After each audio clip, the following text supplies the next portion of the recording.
Hello everyone, welcome to Career Point Guwahati. So today we are going to discuss very important and very interesting questions from NTA अभ्यास paper. Okay, NTA आप सबको पता है national testing agency ने अपने papers दिए हैं ना, उसके हम डिस्कस कर रहे हैं. ठीक है, NTA के पेपर्स. ठीक है, आप सबको पता है subject chemistry. My name is Malam Singh Rathore. ठीक है, और तो केमिस्ट्री के बारे में आज डिस्कस करेंगे. ठीक है, चलो तो सबसे पहले स्टार्ट करते हैं. फर्स्ट क्वेश्चन लेते हैं इसका. फर्स्ट क्वेश्चन पे आते हैं. फर्स्ट क्वेश्चन में बोला हुआ आपको which of the following statement are correct. ठीक है, फर्स्ट है CCP structure has 3 different type of layers. CCP cubic close packing. ठीक है, आप सबको पता है थ्री डिफरेंट पेयर्स होती है इसमें. हमारे को पता है एबीसी एबीसी एबीसी ऐसे कंटिन्यू आगे चलता रहेगा ना. तो देखो CCP structure has 3 different layers. एक ए टाइप है, एक बी टाइप है, एक सी टाइप है. फिर वापस से फोर्थ रिपीट हो रही है ना. सेकंड यही पूछ रहा है. देखो in CCP structure first and fourth layers are repeated. देखो यहाँ पर फर्स्ट ये, सेकंड, थर्ड एंड फोर्थ. तो फर्स्ट भी ये है और फोर्थ भी ये है. क्लियर है? तो फर्स्ट भी राइट है एंड सेकंड भी राइट है. उसके बाद आते हैं थर्ड ऑप्शन पे. In an HCP structure first and fourth layers are repeated. HCP की बात करते हैं. तो एचसीपी की हम बात करें तो यहां पर होता है AB AB type. AB type चलता है आगे. ठीक है ना. तो क्या हो रहा है यहां पर फर्स्ट एंड थर्ड सेम है. देखो 1 2 3 यहां पर 1 भी ये है और थर्ड भी ये है. ठीक है ना. फर्स्ट एंड 3 सेम है लेकिन फर्स्ट और फोर्थ सेम नहीं है. यहां पर क्या बोला, in an HCP structure first and fourth layers are repeated. ये हो गया रॉन्ग. ठीक है, उसके बाद हमारे को बोला in FCC packing the neighbouring face centred atoms touch each other. देखो एफसीसी की बात करते हैं तो यहां पे आते हैं, हम स्ट्रक्चर बनाते हैं, देखेंगे सब लोग. यहां बात करें हम तो देखो यहां पर ये कॉर्नर वाले एटम की बात, ये तो आप सबको पता ही होगा है ना एफसीसी में. और एक होगा फेस सेंटर्ड. तो मान लेता हूं मैं यहां पे बता देता हूं आपको, ये एफसीसी यहां पे होगा, यहां पे होगा, यहां पे होगा, यहां पे होगा. ठीक है, 4 ये हो गए और इन दोनों के. लेकिन ये आपस में टच नहीं करते हैं. लेकिन इसने क्या बोला, in FCC packing the neighbouring face centred atoms touch each other, है ना. तो ये रॉन्ग हो जाएगा हमारे लिए. तो दो हमारे लिए ऑप्शन सही हो जाएंगे, 1 एंड 2 का फर्स्ट ऑप्शन हमारा करेक्ट हो जाएगा. क्लियर है यहां तक सबको? बिल्कुल सिंपल सॉलिड स्टेट का क्वेश्चन है. ठीक है, चलो सेकंड चलते हैं. सेकंड क्वेश्चन पे चलते हैं हम सब लोग. सेकंड पे आते हैं. Volume of 1.1 m H2SO4 required to neutralise 30 ml of 0.2 n NaOH. ठीक है, तो यहां पर तो नॉर्मेलिटी दे रखी है, नॉर्मल है ना, और वॉल्यूम भी दे रखा है. इधर क्या है, हमारे को नॉर्मेलिटी फाइंड करनी है, मोलरिटी दे रखी है. ठीक है, तो हमारे को सबको पता है N1V1 इक्वल टू N2V2 है ना. सिंपल है. इसकी बात कर लेते हैं सबसे पहले. 0.1 मोलरिटी इंटू n फैक्टर. तो देख लो H2 है तो 2 हो जाएगा. ठीक है, और इसका वॉल्यूम हमें कैलकुलेट करना. वॉल्यूम ऑफ 0.1 H2SO4 रिक्वायर्ड है ना. तो इसका क्या हो जाएगा, V1 ले लूं मैं. ठीक है, चलो नेक्स्ट चलते हैं. यहां पर N2 कितना होगा, 0.2 n. ठीक है, तो 0.2 n नॉर्मेलिटी हमारे को दे रखी है. 0.2 इंटू वॉल्यूम ऑफ V2 तो 30 ml. क्लियर है, तो यहां पर 30 कर दो, बस सिंपल. तो ये क्या हो गया, 0.2 into V1 equal to 0.2 into 30. ठीक है, 0.2 से 0.2 कट हो जाएगा, सिंपल. V1 इक्वल टू क्या आ गया, 30 ml. ठीक है, तो यहां पर 30 ml हमारा आंसर हो जाएगा. बिल्कुल सिंपल है ना, कुछ भी इसमें नया नहीं है, वही सेम पुरानी चीज़ है एनटीए के पेपर्स में है ना. कुछ भी नया नहीं है. जो हम न्यूमेरिकल्स हमारी क्लासेज में करते हैं और वही जो हम अपने मॉड्यूल सॉल्व करते हैं उसी में से हैं सारे क्वेश्चन, है ना, उसी टाइप के हैं. चलो नेक्स्ट चलते हैं. थर्ड है the lanthanide contraction is responsible for the fact that. Lanthanide contraction की बात करें तो पीरियोडिक टेबल है ना, सबको पता है इसके बारे में. चलो लेंथेनाइड कॉन्ट्रैक्शन कहां से स्टार्ट होता है. चलो लेंथेनाइड की बात करते हैं, डी ब्लॉक की ग्रुप 3 की है ना. तो यहां से स्कैंडियम से हमारे एलिमेंट स्टार्ट होते हैं और कंटिन्यू चलते हैं जिंक तक 21 to 30. क्लियर है. उसके बाद क्या आता है, यहां पर यट्रियम आता है, यहां पर लेंथेनम आता है, यहां पर एक्टिनियम आता है. ठीक है, और लेंथेनम के अंदर लेंथेनाइड्स होते हैं और एक्टिनियम के अंदर एक्टिनाइड्स होते हैं, सब हमें पता है ना. यहां पर एफ ब्लॉक स्टार्ट हो जाता है. देखो यहां से बात करें कंटिन्यू तो ये हो गया ग्रुप 3 हो गया हमारा, ये होता है ग्रुप 3. और लेंथेनाइड कॉन्ट्रैक्शन कहां होता है, लेंथेनाइड कॉन्ट्रैक्शन होता है लेंथेनम के बाद में, सारे सब में. लेंथेनम की बात करें तो 57 इसका होता है एटॉमिक नंबर. और 57 के बाद जो भी एलिमेंट आएंगे एफ ब्लॉक के बाद है ना, एफ ब्लॉक स्टार्ट होने के बाद में, उसमें सब में लेंथेनाइड कॉन्ट्रैक्शन होता है। और उसका रीजन क्या आता है? उसका रीजन होता है एफ सबसेल की सील्डिंग, पुअर सील्डिंग होती है, आप सबको होता है। यहाँ पर एफ ब्लॉक स्टार्ट हो जाता है, एफ सबसेल आ जाती है और एफ सबसेल की पुअर सील्डिंग होती है, पुअर सील्डिंग की वजह से होता है ना।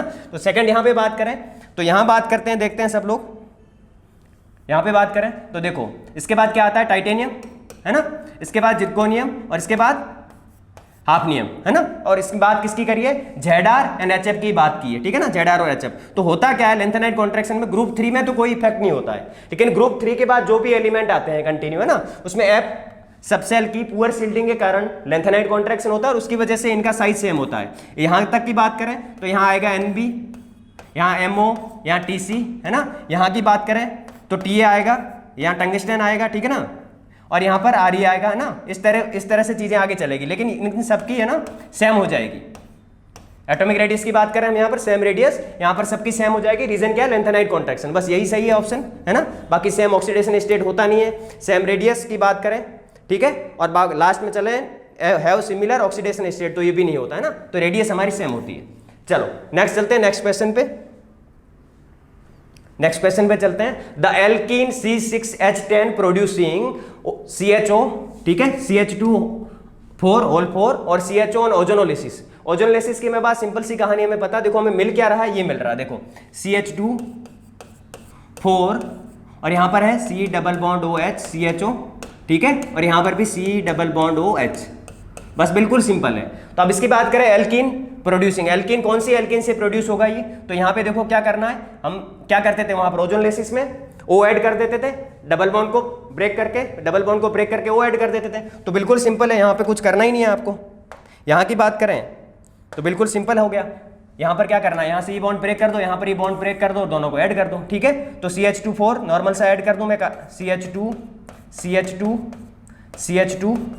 एंड CH2, ठीक है, 4 CH2 हो गए। उसके बाद क्या करना? दोनों कार्बन ऐड कर देना है, दोनों कार्बन ऐड कर दो। नॉर्मल सी बात करें तो दोनों कार्बन यहाँ पे मैंने ऐड कर दिए और दोनों कार्बन के बीच में डबल बॉन्ड हम ब्रेक किया करते थे, ठीक है। तो बिल्कुल सिंपल हो जाएगा। ये ब्रेक करेंगे तो क्या होगा? यहाँ पर C डबल बॉन्ड आ गया था, यहाँ पर C डबल बॉन्ड आ गया था, यही कहानी है, ठीक है। इसको मैंने ब्रेक कर दिया तो क्या आ गया? यहाँ पे देखो इस टाइप की स्ट्रक्चर बन गई। अब इसको यहाँ भी ले सकते हो, ठीक है ना, यहाँ भी ले सकते हो। तो क्या हो गया? हेक्सीन है, C6H10 है, देखो कार्बन 6 है, 1 2 3 4 5 6 कार्बन है। और हाइड्रोजन कितने हैं? हाइड्रोजन कितने हो गए? 1 2 3 4, तो 4 2 जा 8 9 एंड 10, तो C6H10। क्लियर है? बस C6H10 वाली कहानी हो गई, बिल्कुल सिंपल है ना। तो बस यहाँ पर ये आ गया, कौन सा है? साइक्लोहेक्सीन, वन इन बोल दो, साइक्लो ध्यान में रखना, ठीक है ना। यहाँ पर साइक्लो नहीं है, ये ऑप्शन कट हो गया, ये भी ऑप्शन कट हो गया, ये साइक्लोहेक्सीन हो जाएगा। और 1 मिथाइल साइक्लोहेक्सीन है ही नहीं, मिथाइल तो है ही नहीं यहाँ पे। आ रही है सबको बात समझ में? बिल्कुल सिंपल है। चलो नेक्स्ट चलते हैं, क्वेश्चन 4 हो गया हमारा, क्वेश्चन 5 पे चलते हैं सब लोग। क्वेश्चन 5 पे चलते हैं, चलो 5 पे चलते हैं।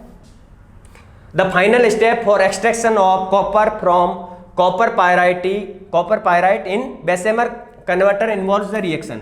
बेसेमराइजेशन की नॉर्मल सी बात करें, सबको पता है बेसेमराइजेशन की बात करेंगे तो सेल्फ रिडक्शन की बात आएगी, है ना।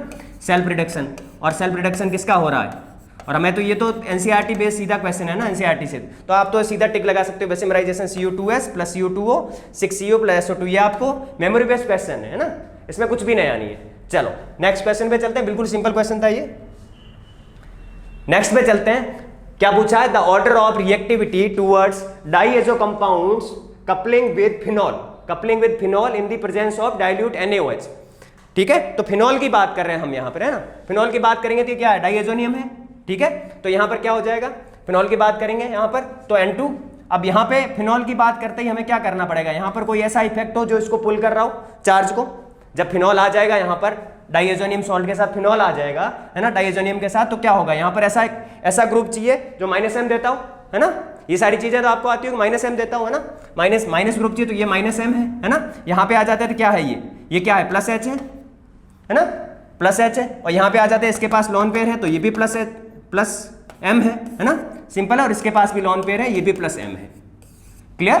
तो यहाँ पर क्या होगा? -M है, ये ज्यादा रिएक्टिविटी हो जाएगी तो क्या बोला, the order of reactivity towards diazo, तो इसकी ज्यादा होगी रिएक्टिविटी, क्लियर है। तो सेकंड ऑप्शन कहाँ है हमारा, यहाँ पर भी है और यहाँ पर भी है, तो ये हो गया। उसके बाद आते हैं फोर्थ, चलो फोर्थ, उसके बाद फर्स्ट, उसके बाद थर्ड। अब यहाँ पे आ जाते हैं, देखो सबसे ज्यादा ये, फिर उसके बाद प्लस एच हो जाएगा, प्लस में अनस्टेबल करेगा इसको, रिएक्टिविटी कम करेगा, लेकिन देखो प्लस एच और इससे ज्यादा ये करेगा, तो सबसे पहले प्लस एच आ गया, फोर्थ हो गया, तो फोर्थ वाला ऑप्शन भी हमारा राइट हो गया, ठीक है। अब फर्स्ट, थर्ड और फर्स्ट पे आ जाते हैं ना, फर्स्ट और थर्ड। यहाँ पे देखो क्या है, फर्स्ट और थर्ड की बात करेंगे तो यहाँ पर थर्ड में देखो रिएक्टिविटी क्या हो गया, प्लस एम है, ऑक्सीजन है और यहाँ पर नाइट्रोजन है, तो क्या हो जाएगा, थर्ड पहले हो जाएगा, ठीक है, तो थर्ड हो जाएगा और ऑप्शन बी हमारा राइट हो जाएगा।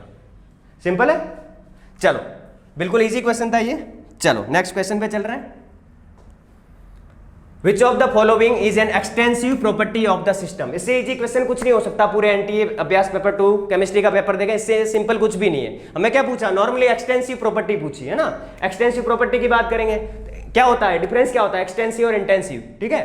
एक्सटेंसिव की बात करें, जैसे मैं कंटेनर चेंज कर दूं, जैसे मैं कंटेनर ले रहा हूं और ये चेंज कर दूं, तो क्या होगा वॉल्यूम, जैसे ये कंटेनर ये है और ये कंटेनर ये है, ठीक है। अब वॉल्यूम क्या होगा, इसमें रखूंगा तो इसका वॉल्यूम अलग होगा, इसका वॉल्यूम अलग होगा, तो ये क्या कंटेनर पे डिपेंड कर रहा है, ठीक है। लेकिन यहाँ पे बात करें विस्कोसिटी वही रहेगी, टेम्परेचर वही रहेगा, उसका रेफ्रेक्टिव इंडेक्स वही रहेगा ना, तो ये सारी चीजें क्या है, इंटेंसिव है, क्लियर है, और ये एक्सटेंसिव है, बिल्कुल सिंपल है, ये सब आपको चीजें आती होगी, है ना।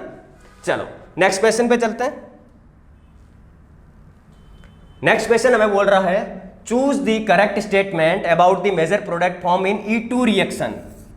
E2 रिएक्शन एलिमिनेशन है, सिंपल। तो एलिमिनेशन की बात करेंगे तो कुछ न कुछ यहां से बाहर निकलेगा, बस सिंपल सी कहानी है, कुछ न कुछ इसमें से बाहर निकाल दो और आप सबको पता है यहां से क्या बाहर निकल सकता है, मिथाइल इथाइल है, हाइड्रोजन है, तो हमें सीधा पहले से आइडिया लग रहा है, क्वेश्चन देखते ही आइडिया लग रहा है CH3ONA है, तो यहां से हमें पता चल रहा है HBr बाहर निकलेगा, क्लियर है। HBr बाहर निकलेगा तो यहाँ पर डबल बॉन्ड आ जाएगा, बस सिंपल कहानी है, यहाँ पर डबल बॉन्ड आ गया, ठीक है। अब देख लो CH3 ऐसे हैं, ठीक है। अब देखो दो पॉसिबिलिटी बनती है, मैं CH3 इधर लगाऊं, H इधर लगाऊं और CH3 इधर लगाऊं और CH3 इधर लगाऊं। उसके अलावा क्या पॉसिबिलिटी बनती है, इन दोनों को, ये मैंने सिस में लिया है, मैं ट्रांस में भी ले सकता हूं, तो डबल बॉन्ड CH3 में इधर ले लूं और एक CH3 इधर ले लूं, ठीक है, फिर CH2 और इधर H, सिंपल सी कहानी है ना। तो देखो यहां पर देखो एल्कीन है, यहां पर क्या सिस है और ये ट्रांस है, और सिस और ट्रांस में हमें पता है कौन होता है स्टेबल, ज्यादा ट्रांस ज्यादा स्टेबल होता है। और यहां पर देख लो नंबरिंग कर सकते हो आराम से, कितना, कहां से नंबरिंग करेंगे, यहां से करेंगे, ट्रांस वाली बात करें तो यहां से कर लेते हैं 1 2 3 4 एंड 5, तो क्या हो गया 3 पे मिथाइल है, तो देख लो ट्रांस सिस तो होगा नहीं, है ना। तो ट्रांस की बात करें, ट्रांस 3 मिथाइल और 2 पेंटीन, 1 2 पे 5 कार्बन है, 1 2 3 4 एंड 5, तो 5 पेंटीन, ऑप्शन हो जाएगा बी हमारा राइट, ठीक है। बिल्कुल सिंपल है, आपको पहले ही बोल दिया E2 एलिमिनेशन है ना, E2 रिएक्शन, तो एलिमिनेशन रिएक्शन है, सिंपल है बिल्कुल, है ना। चलो नेक्स्ट पे चलते हैं हम। Which of the following set has strongest tendency to form anions, है ना। एनायन फॉर्म करने की सबसे ज्यादा टेंडेंसी किसकी होती है, तो हम पीरियोडिक टेबल में इधर से इधर जाते हैं तो क्या होता है, इधर मेटल्स होते हैं, बीच में मेटलॉइड्स आते हैं, है ना, हमारी बाउंड्री आती है, उसके बाद क्या आते हैं, नॉन मेटल्स आते हैं, और नॉन मेटल्स ही सबसे ज्यादा क्या करते हैं, strongest tendency to form anions, है ना, उनकी टेंडेंसी होती है एनायन फॉर्म करने की, ठीक है ना। तो ये तो नॉर्मल मेटल है, ये भी कैंसिल हो गया, ये भी कैंसिल हो गया, ये भी डी ब्लॉक है हमारा, ये भी कैंसिल हो गया, सबसे ज्यादा यही करेंगे, ठीक है ना, बिल्कुल सिंपल है, इसमें कुछ भी नया नहीं है। चलो नेक्स्ट क्वेश्चन पे चल रहे हैं, 10th, है ना। चलो इसमें बोला है, the decomposition of dimethyl ether leads to the formation of CH4 H2 and CO and the reaction rate is given by K। Rate दे रखा है हमें, रेट की बात करें तो रेट इक्वल टू बोल रखा हमें K, ठीक है। तो CH3 और की पावर बोल रखा हमें 3/2, सिंपल।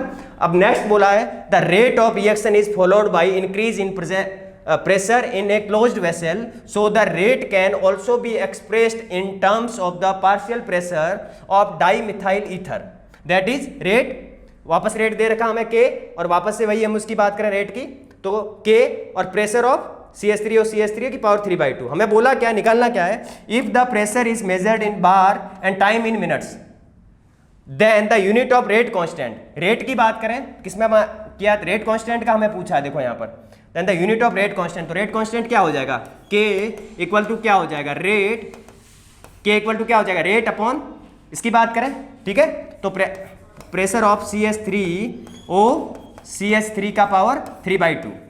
ठीक है, अब देखो रेट की बात करें, रेट का क्या बोला हमारे को, if the pressure is measured in bar and time in minutes. ठीक है, तो यहां पे बात करें K इक्वल टू क्या हो जाएगा, रेट की बात कर लेते हैं यहां पर। ठीक है, तो रेट का क्या हो गया, रेट की बात कर लेते हैं expressed in terms of partial pressure. ठीक है, अब देखो यहां पर इसकी यूनिट ले लें हम और इसकी यूनिट ले लें, इसकी यूनिट ले लें और इसकी यूनिट ले लें, तो हमारे पास आंसर आ जाएगा। तो हमारे को इसकी यूनिट क्या बोली है, बार पर मिनट रेट की। ठीक है, और नेक्स्ट ले लेते हैं हमें यहां पर P pressure of CH3O CH3, तो इसका प्रेशर किस में होगा, बार में होगा, सिंपल है ना, सिंपल बार में होगा, तो सिंपल बार ले लो यहां पर, बार की पावर 3/2 बस। ठीक है, तो यहां पर हमारी कहानी कहां तक पहुंच जाएगी, देखो बार की पावर 1 है और नीचे से -3/2 है, तो मैं ले लूं बार की पावर 1 माइनस 3/2। ठीक है, और ये क्या आ गया, पर मिनट।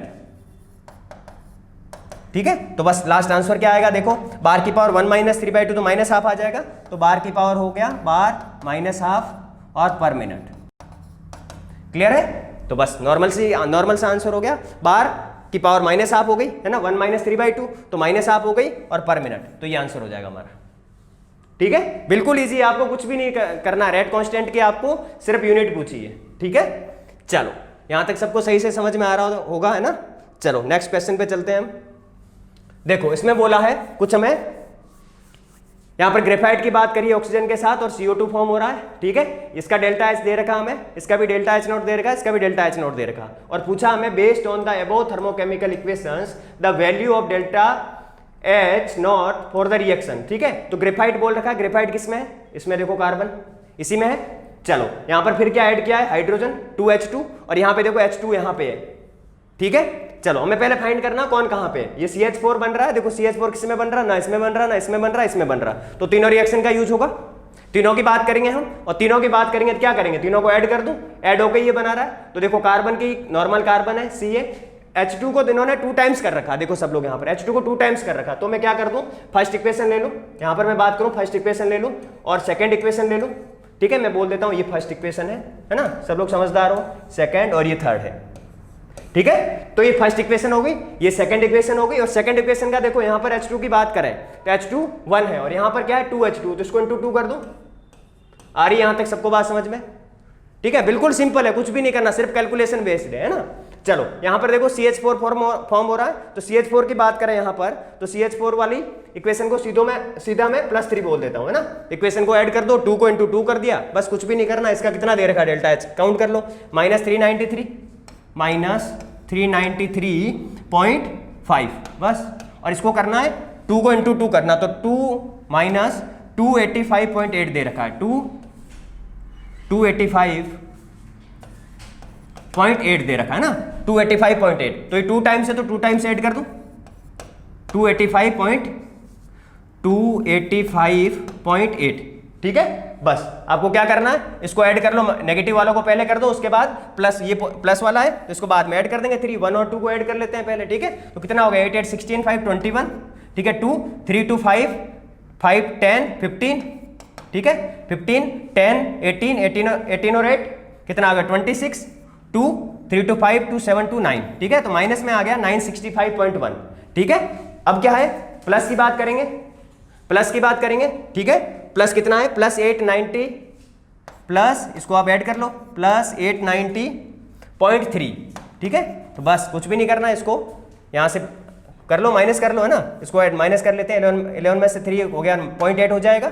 ठीक है, ये 4 और ये हो जाएगा यहाँ पर 7। ठीक है, और आएगी वैल्यू किसमें, माइनस में, तो -74.8 किलो जूल पर मोल, ये आंसर हो जाएगा। प्लस वाली तो हो ही नहीं सकती, ठीक है ना, प्लस वाली तो हो ही नहीं सकती, और माइनस में आंसर आ जाएगा। क्लियर है, आ रही यहां तक बात समझ में? चलो नेक्स्ट चलते हैं, नेक्स्ट क्वेश्चन पे चलते हैं, बिल्कुल सिंपल क्वेश्चन है, इसमें कुछ भी नया नहीं है ना। चलो नेक्स्ट दे रखा आपको, determine the solubility of silver chromate at 298 kelvin given its KSP value is 1.1 × 10⁻12। तो कुछ भी नहीं दे रखा, सिल्वर क्रोमेट की बात करते हैं। चलो देखो सिल्वर की बात करें तो कितना होता है, सिल्वर की Ag+ की बात करते हैं, और क्रोमेट की बात करेंगे तो क्या होगा, CrO4 -2। ठीक है, इनका दोनों का यहां पे बना लेते हैं तो क्या हो जाएगा, Ag2CrO4। ठीक है, तो इनको नॉर्मल डिसोसिएट करेंगे, इसका क्या होगा 2Ag प्लस होगा, बस सिंपल है, ये कुछ भी नहीं है, 2Ag plus plus CrO4 minus 2। ठीक है, तो यहां मैं इसकी बात करूं तो क्या बात करता हूं मैं, इसका 2s कर लूं, 2s ले लूं, सिंपल है बिल्कुल, और इसको s ले लूं। ठीक है, तो बस क्या हो जाएगा, Ksp वैल्यू की बात करते हैं, ये 2s है ना, 2s, तो Ksp वैल्यू की बात करते हैं। ठीक है, तो कितना हो जाएगा, इसका 2s का स्क्वायर कर दूं तो क्या हो गया 4s square into s into 1, तो क्या हो गया 4s क्यूब, और 4s क्यूब इक्वल टू ये रख लो वैल्यू, तो 4s क्यूब इक्वल टू आ जाएगा हमारा 1.1 इंटू 10 की पावर माइनस 12, 10 की पावर माइनस 12, तो बस कैलकुलेट कर लो, है ना, पहले 4 से डिवाइड कर दो, एस क्यूब इक्वल टू क्या हो गया 1.1 इंटू 10 की पावर माइनस 12 बाई 4। ठीक है, बस इसको कैलकुलेट कर लोगे आप, एस की वैल्यू आ जाएगी आपके पास। ठीक है ना, एस की वैल्यू हम कैलकुलेट भी कर सकते हैं यहाँ से, है ना, डिवाइड कर लो आप, और एस की वैल्यू आएगी आपके पास 6.5 इंटू 10 की पावर माइनस 5, ये आंसर आ जाएगा, है ना, आप नॉर्मल कैलकुलेट कर सकते हो सब लोग। ठीक है, यहां तक क्लियर है। चलो नेक्स्ट क्वेश्चन पे चलते हैं, बस कैलकुलेशन बेस्ड है, आपको पता होना चाहिए 2s और s 4s क्यूब हो गया और क्वेश्चन सोल्व होगा यहाँ पर, है ना। चलो नेक्स्ट क्वेश्चन पे चलते हैं। चलो नेक्स्ट क्वेश्चन हमारे साथ फिर से पीरियोडिक टेबल पे पहुंच गए हम, है ना, सॉरी इस पे पीरियोडिक टेबल की वापस एटॉमिक नंबर वाली बात, प्रिंसिपल क्वांटम नंबर, है ना, सारा मिक्स हो गया। चलो if the principal quantum number n equal to 6 the correct sequence of filling of electrons will be, बस कुछ भी नहीं करना आपको, क्या करना है n इक्वल टू 6 दे रखा है, अब देखो n इक्वल टू 6 दे रखा है, तो सब में पुट करके देख सकते हो आप, है ना। देखो इसमें पहले पुट करते हैं, देखो फर्स्ट ऑप्शन लेता हूं मैं ना, ए ऑप्शन ले रहा हूं, तो क्या हो जाएगा 6s n माइनस 1d, तो 5d, फिर n माइनस 2 तो 6 माइनस 2 f, तो 4f, ठीक है, उसके बाद 6p। अब देखो यहां पे क्या हुआ, n प्लस एल की बात करते थे हम हमेशा, प्रिंसिपल क्वांटम नंबर और नॉर्मल क्वांटम नंबर्स में n प्लस एल की बात करते थे, तो s का l आप सबको पता है, s की बात करूं तो l 0 होता है, ठीक है, p का 1 होता है, l की बात कर रहा हूं मैं यहां पर, आप सबको पता होगा ना, फिर से मैं लिख के बता रहा हूं, और d 2 होता है, d के लिए 2 होता है, और f के लिए l 3 होता है। ठीक है, बस सिंपल सी कहानी, s के लिए 0 तो n प्लस एल कितना हो गया 6 हो गया, यहाँ पर n प्लस एल तो 5 प्लस 2 7 हो गया, यहाँ पर 4 प्लस 3 7 हो गया, यहाँ पर 6 प्लस 1 7 हो गया। ठीक है, लेकिन यहाँ पर एक चीज देखो, जब n प्लस एल सेम हो जाता है तो हम n को n के हिसाब से बात करते हैं, है ना, तो n के हिसाब से बात करें तो सबसे पहले लोअर एनर्जी वाला आना चाहिए, तो 4 पहले आना चाहिए था और 5 बाद में आना चाहिए था, तब सही होता। ठीक है, तो 4 पहले आना चाहिए और 5 बाद में आना चाहिए, बाकी ये यहीं पे रहेंगे, 6s और 6p यहीं पे रहेंगे। ठीक है, बाकी यहाँ पे चलो ns और np एक साथ आएंगे नहीं, np तो बाद में आएगा, सिंपल है, क्योंकि यहाँ पर 7 है, यहाँ 6 है, देख लो वापस ns n माइनस 2, ठीक है ना, फिर ns फिर np, लेकिन np तो लास्ट में आता है, हमें पता है यहाँ पे आना चाहिए था। ठीक है, बस लास्ट वाला यही ऑप्शन हो जाएगा, देखो मैं इससे चेंज कर लेता हूँ, ये लास्ट ऑप्शन बन जाएगा हमारा, तो देखो 6s 4f को मैं पहले ले लूँ, 5d को बाद में ले लूँ, फिर 6p को ले लूँ, तो देख लो सब लोग यहाँ पर ns फिर n माइनस 2f 4f, ठीक है, उसके बाद क्या हो जाएगा n माइनस 1 तो 5d एंड देन np तो 6p। ठीक है, सिंपल सी कहानी, इसमें कुछ है ना, कुछ खास तो नहीं है इसमें मेरे हिसाब से, है ना। चलो नेक्स्ट क्वेश्चन पे चलते हैं, सबको समझ में आ गया, आपको सबको पता है, पहले हम s की बात करते हैं, हमारे पीरियोडिक टेबल में s आता है, ठीक है, फिर कौन सी आ जाती है, डी में जब स्टार्ट होता है एंटी पेनल्टीमेट सेल आ जाती है ना, वहां पर एफ आ जाता है, फिर पेनल्टीमेट, और फिर लास्ट में पी की बात आ जाती है ना। चलो नेक्स्ट चलते हैं, the valence shell electronic configuration of an element is ns2np5, ns2np5, है ना, the element will belong to the group of, बस कुछ भी नहीं, ns2np5 है, लास्ट में क्या होता है ns2np6 क्या होता है, इनर्ट गैस होते हैं यहाँ पर, ठीक है ना, हीलियम, नियॉन, है ना, ऑर्गन, क्रिप्टॉन, जिनॉन, रेडॉन, ये होती है, लेकिन उससे पहले वाले हेलोजन होते हैं हमारा, फ्लोरीन, क्लोरीन, ब्रोमीन, आयोडीन, ये, तो इसका हमें पता है ns2np5 होता है, ns2np5, है ना। तो नॉर्मल बात करें हम यहाँ पर ns2np5 तो किसकी बात करेंगे, हेलोजन्स की बात करेंगे। ठीक है, ये सिंपल क्वेश्चन है, बिल्कुल सिंपल क्वेश्चन है। चलो नेक्स्ट पे चल रहे हैं, the azeotropic solution of two liquids has boiling point lower than either of them when it, तो क्या बोला है, मिनिमम बॉइलिंग पॉइंट, बस कुछ करना ही नहीं है इसमें, सीधा मेमोरी बेस्ड वाली बात होगी इसमें, तो मिनिमम बॉइलिंग पॉइंट बोला है, बॉइलिंग पॉइंट हम लो कर रहे हैं, है ना, बॉइलिंग पॉइंट लो करेंगे तो क्या होगा, पॉजिटिव डेविएशन होगा, है ना, ये तो करवाने की जरूरत ही नहीं, बिल्कुल सिंपल है, so positive deviation from Raoult's law, clear है, हम बॉइलिंग पॉइंट क्या कर रहे हैं, कम कर रहे हैं। ठीक है, चलो नेक्स्ट क्वेश्चन पे चलते हैं, 16 पे इसमें बोला है during electrolysis of water, during electrolysis of water, हम वाटर का इलेक्ट्रोलिसिस करा रहे हैं ना, तो H2O, ठीक है, इलेक्ट्रोलिसिस की बात करें H2O की, तो क्या होगा देखो यहां पर, the volume of O2 liberated is 2.2 decimetre cube, volume के हिसाब से बात करें तो मैं बात करूं यहां पर H2O है तो हाफ O2 प्लस क्या बनेगा H2, यही तो बनेगा, हाफ O2, ऑक्सीजन 1 ही है, ठीक है, तो हाफ O2 1 हो गया और H2 बन गया। अब क्या बोला है, O2 liberated is 2.24 decimetre cube. अब देखो यहां पर 1 हाइड्रोजन है तो 0.5, 1 लीटर की बात करें, 1 लीटर में बात कर लूं हाइड्रोजन है तो यहां पर कितनी है, ऑक्सीजन कितनी है 0.5 लीटर, मतलब उससे आधी है। लेकिन अब को क्या बोला है, O2 लिबरेटेड 2.24, इसको बोला है ये 2.24 है डेसीमीटर क्यूब। चलो तो बोला the volume of hydrogen liberated under same condition will be, same condition है तो ये कितनी है, इसकी हाफ हो रही तो ये डबल हो जाएगी, हाइड्रोजन डबल हो जाए, 2.24 का इंटू 2 कर दो 4.48, बिल्कुल सिंपल 4.48 डेसीमीटर क्यूब आंसर आ जाएगा। क्लियर है यहां तक, आ रही है ना यहां तक सबको बात समझ में। चलो नेक्स्ट चलते हैं, 16 हो गया हमारा, 17 पे चल रहे हैं।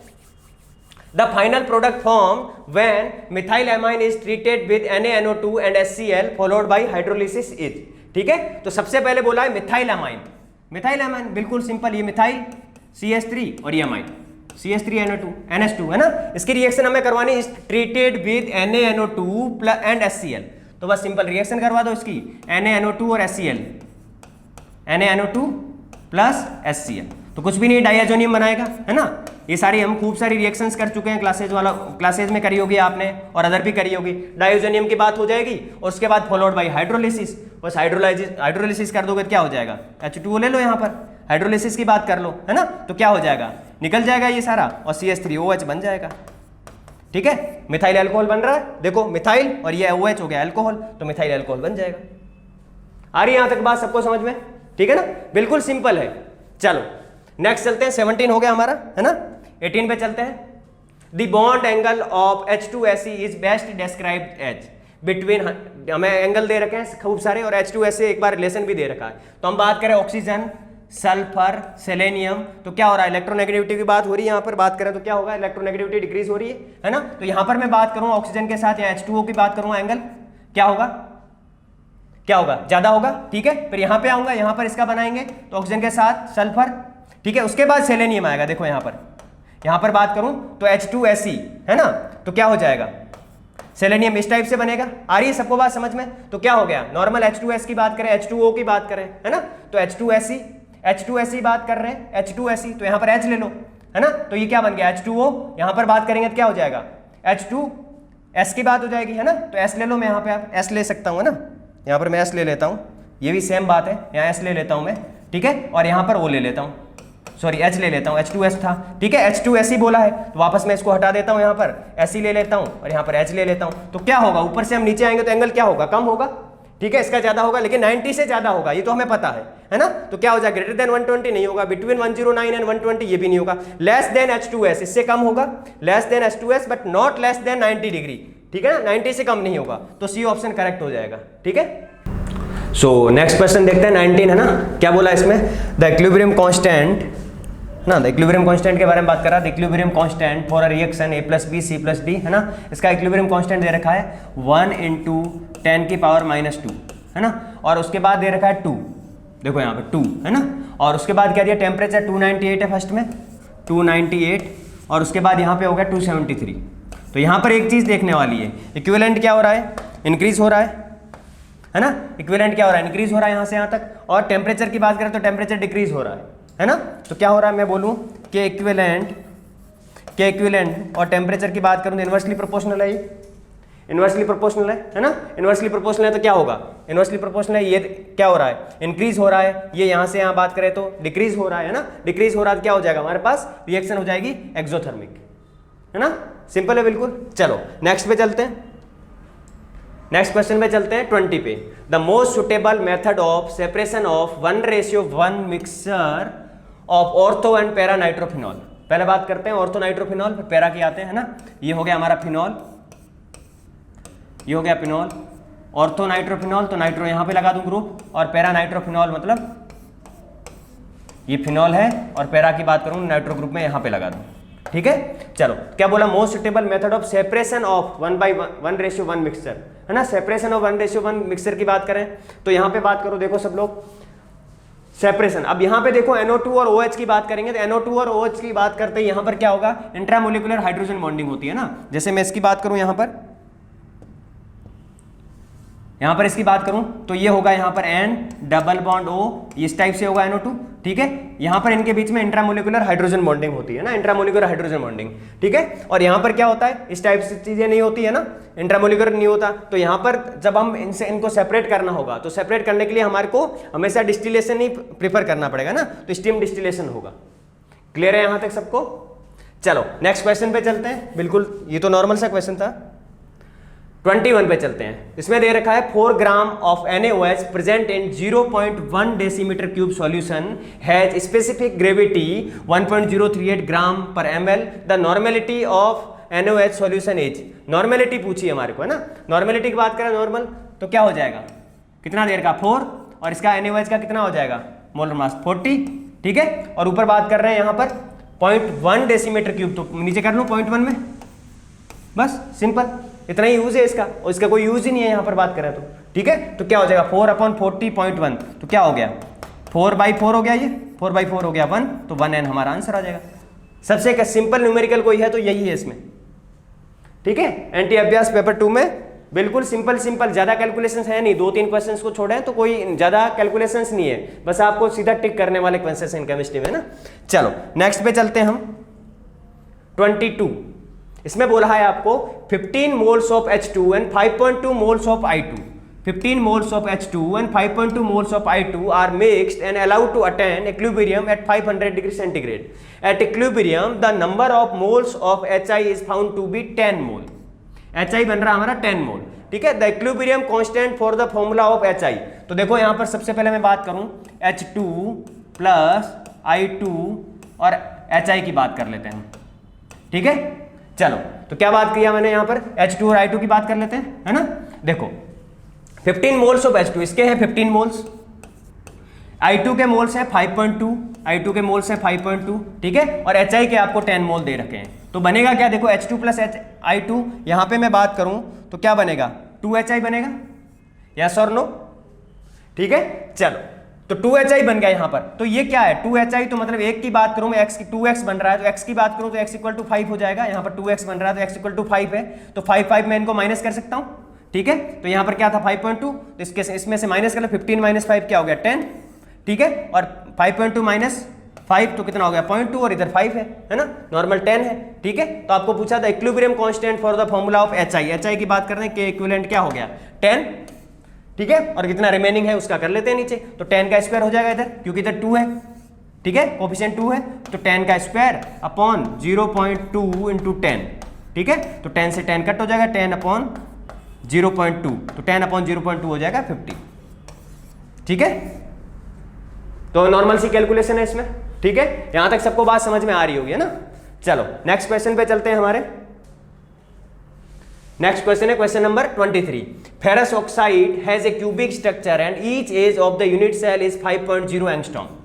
Assuming density of the oxide as 4 gram per centimeter cube, then the number of Fe+2 और O2- ions present in each unit cell will be। ठीक है, तो मान लेते हैं इनके आयंस n है, ठीक है। तो आयरन ऑक्साइड के मान लेते हैं let ion of iron oxide equal to n मान लेता हूं मैं, है ना। तो सबसे पहले इसका वेट देख लेते हैं, ठीक है। फिर डेंसिटी दे रखी है हमें, तो क्या डेंसिटी इक्वल टू क्या होता है मास बाय वॉल्यूम। तो पहले मास या वेट देख लेते हैं, फिर वॉल्यूम देख लेंगे, फिर दोनों को डिवाइड करके डेंसिटी में फॉर्मूला रख देंगे, सिंपल हो जाएगा, ठीक है। चलो आयरन ऑक्साइड की बात करें FeO, तो इसका क्या हो जाएगा मॉलिक्यूलर वेट क्या हो जाएगा इसका 56 होता है Fe का, और 16 होता है हमारा ऑक्सीजन का, कितना हो गया 72। चलो वेट ऑफ द FeO की बात करें, weight of FeO iron oxide की, तो क्या हो गया 72 है एक का, और कितने बात की हमने n की बात की, तो 72 टू n अपॉन Na, तो Na हो गया 6.023 इंटू 10 की पावर 23, ये हो गया हमारा वेट, ठीक है। अब वॉल्यूम पे आते हैं, वॉल्यूम की बात कर लेते हैं यहाँ पर। वॉल्यूम क्या होती है, ए क्यूब की बात करते हैं, एक क्यूब हो गई ना यहाँ पर, क्यूबिक स्ट्रक्चर है ना, तो ए क्यूब हो गया, ए क्यूब होगा तो क्या होगा, ए हमें दे रखा 5 एंगस्ट्रॉम और एंगस्ट्रॉम को 1 एंगस्ट्रॉम इक्वल टू हमें पता है 1 एंगस्ट्रॉम इक्वल टू 10 की पावर -10 मीटर होता है ना, और 10 की पावर -8 सेंटीमीटर होता है। ठीक है, चलो तो हम सेंटीमीटर ले लेते हैं क्योंकि हमारे को यहाँ डेंसिटी सेंटीमीटर में गिवन है, सेंटीमीटर है ना। चलो तो इसको मैं सेंटीमीटर में ले लेता हूँ, सॉरी सेंटीमीटर में ले लेते हैं इसको। ठीक है, 5 × 10 की पावर -8 कर लें और उसका क्यूब कर लें। ठीक है, तो क्या हो गया 125 × 10 की पावर -24 हो गया। ठीक है, सेंटीमीटर क्यूब। चलो अब चलते हैं नेक्स्ट आगे, क्या करना हमें, नॉर्मल से हमें डेंसिटी दे रखी है, तो डेंसिटी इक्वल टू क्या होता है, मास बाई वॉल्यूम। चलो तो वेट लिख दो, मास वही है, तो 72 N अपॉन 6.023 × 10 की पावर 23 और अपॉन v करना है ना, अपॉन v कर दो 125 × 10 की पावर -24 कर दो। ठीक है, चलो अब क्या करना है, ये डेंसिटी की वैल्यू हमें यहाँ पर और n की वैल्यू हमें निकालनी है, डेंसिटी की वैल्यू हमें 4 दे रखी है, तो इक्वल टू 4 कर दो। ठीक है, तो 72 N अपॉन ये सारी वैल्यू आ जाएगी यहाँ पर, इसकी बात करूंगा, ये वैल्यू यहाँ पे आ जाएगी, तो n की वैल्यू आप कैलकुलेट कर लोगे। ठीक है, तो n की वैल्यू यहाँ पर आएगी अराउंड 4.27। सब लोग कैलकुलेशन कर सकते हो, कैलकुलेशन सबको आती है ना, नीट की बात कर रहे हैं कैलकुलेशन तो आती होगी है ना। चलो 4.27 की बात करेंगे। ठीक है, 4.27, तो यहाँ पर फ्रैक्शनल कुछ होगा ही नहीं है ना, तो n इक्वल टू 4 हो जाएगा। तो आयरन ऑक्साइड के n की बात हो जाएगी, n आयन की बात होगी, तो आयरन भी 4 होंगे और ऑक्सीजन भी 4 होंगे, तो 4 ऑप्शन कौन सा है, 2 4 3 3 4 2 एंड 4 एंड 4। क्लियर है, तो ये हमारा ऑप्शन हो जाएगा। इसमें थोड़ी अच्छी कैलकुलेशन थी, कैलकुलेशन आनी चाहिए आपको। ठीक है, चलो नेक्स्ट क्वेश्चन की तरफ चलते हैं, नेक्स्ट क्वेश्चन की तरफ चलते हैं। Which of the alkaline earth metal halides given below is essentially covalent in nature? Covalent nature की बात आती है, कोवेलेंट नेचर में बताना फजांस रूल हमें याद आता है। ठीक है, यहाँ पर आयन देखो, कैटायन देखो, एनायन देखो, कैटायन एनायन की बात करते थे। ठीक है, फजान रूल्स में बताया था कैटायन क्या होना चाहिए, कैटायन स्मॉल होना चाहिए, और एनायन की बात करते थे। ठीक है, तो एनायन लार्ज होना चाहिए। एलायन तो यहाँ पर देख लो Cl है सब में, तो लार्ज की बात कर लेते हैं, तो यहाँ पर ये भी हो गया, ये हो गया, ये हो गया। अब इन सब में कैटायन कौन सा ये है, तो ये कौन सा ग्रुप 2 है सारा। ठीक है, Be+2 है ना, वही टाइप से। तो यहाँ पर ऊपर से नीचे आएंगे तो क्या होगा, कैल्शियम, स्ट्रॉन्शियम, बेरियम, रेडियम, सारी चीजें आएगी नीचे है ना ग्रुप 2 में, ये ग्रुप 2 की बात है। तो सबसे छोटा कौन सा होगा, ये होगा, तो कैटायन स्मॉल ही हमें चाहिए था, तो कोवेलेंट नेचर इसका होगा। बिल्कुल सिंपल है ना। चलो नेक्स्ट क्वेश्चन पे चलते हैं, 24 हो गया। 25 equal volumes of H2 and Cl2 are mixed, how will be the volume of the mixture change after the reaction, unchanged, reduced to half, increases to fold, none of these। H2 और Cl2 का equal volume है, तो मैं H2 ले रहा हूँ, Cl2 ले रहा हूँ, तो क्या बनेगा पहले ये बताओ, 2HCl बनेगा या नहीं बनेगा, सिंपल 2HCl बनेगा। अब इसका इक्वल वॉल्यूम ले रहा हूँ, इसका 1 ले रहा हूँ, इसको भी 1 ले रहा हूँ। ठीक है, तो इधर क्या हो गया, मैं VV ले लूँ, 1V और 1V, तो इधर क्या होगा 2V, तो इधर भी देखो इसका भी V बनेगा, इसको VV लूंगा तो इधर भी 2V बनेगा, क्योंकि 2 इसका कोफिशिएंट हमें पता है, तो क्या होगा इधर भी 2V है, इधर भी 2V है, सेम है, सेम है, कुछ कोई बात नई बात नहीं है इसमें, अनचेंज रहेगा। आ रही यहां तक सबको बात समझ में। चलो नेक्स्ट क्वेश्चन पे चलते हैं, 25 हो गया, 26 पे चलते हैं। The mole fraction of a solute in its 1 molar aqueous solution, क्या बोला आपको, 1 मोलर एक्वस सॉल्यूशन है ना, तो क्या हो जाएगा, यहां पर मोलर की बात करें तो एक्वस सॉल्यूशन 1 मोलर की बात करेंगे है ना, तो m small m equal to 1 हो गया। ठीक है, और मोलैलिटी क्या होती थी हमारी, मोलैलिटी का फॉर्मूला था, क्या किसकी बात करेंगे, मोलैलिटी केस में। ठीक है, और हमें पूछा क्या आगे, मोल फ्रैक्शन पूछा है, मोलैलिटी क्या हो जाएगी, क्या हो जाएगा, मोल्स अपॉन वेट इन केजी। ठीक है, चलो तो मोल 1 मोलर बोला है हमारे को, तो m इक्वल टू क्या हो गया, m इक्वल टू मैं यहाँ पे 1 ले लूँ, सीधा पुट कर देता हूँ 1 इक्वल टू n और w kg। ठीक है, चलो तो mole fraction of solute in its 1 molar aqueous solution is, ठीक है, तो क्या हो गया w kg हो गया, तो n इक्वल टू n की बात करें यहाँ पर 1 मोलर है ना, 1 मोलर है, तो क्या हो गया w kg 1 हो गया, 1 kg। आ रही है सबको बात समझ में। ठीक है, तो यहां पर क्या हो गया w, इसकी बात करूं kg में, n इक्वल टू, एक सेकेंड, n इक्वल टू इसकी बात करूं मैं, तो w kg कितना हो गया 1000 ग्राम। ठीक है, तो बस हमें कुछ करना ही नहीं है, 1 मोलर है ना, 1 की बात करेंगे तो सिंपल सी कहानी है हमारी यहाँ पे। चलो तो ले लो इसको, मोल फ्रैक्शन की बात करेंगे तो मोल फ्रैक्शन इक्वल टू क्या होगा, 1 मोलर है ना, 1 है मोलर, तो चलो यहाँ पे ले लूँ मैं 1 अपॉन टोटल मोल, टोटल की बात करेंगे तो Wkg किसकी बात करी थी हमने, एक्वस सॉल्यूशन की बात करी थी, है ना। तो 1000 है, तो 1000 अपॉन, देखो यहाँ पर क्या हो जाएगा, इसके मोल्स क्या हो जाएंगे, मोल्स हो जाएंगे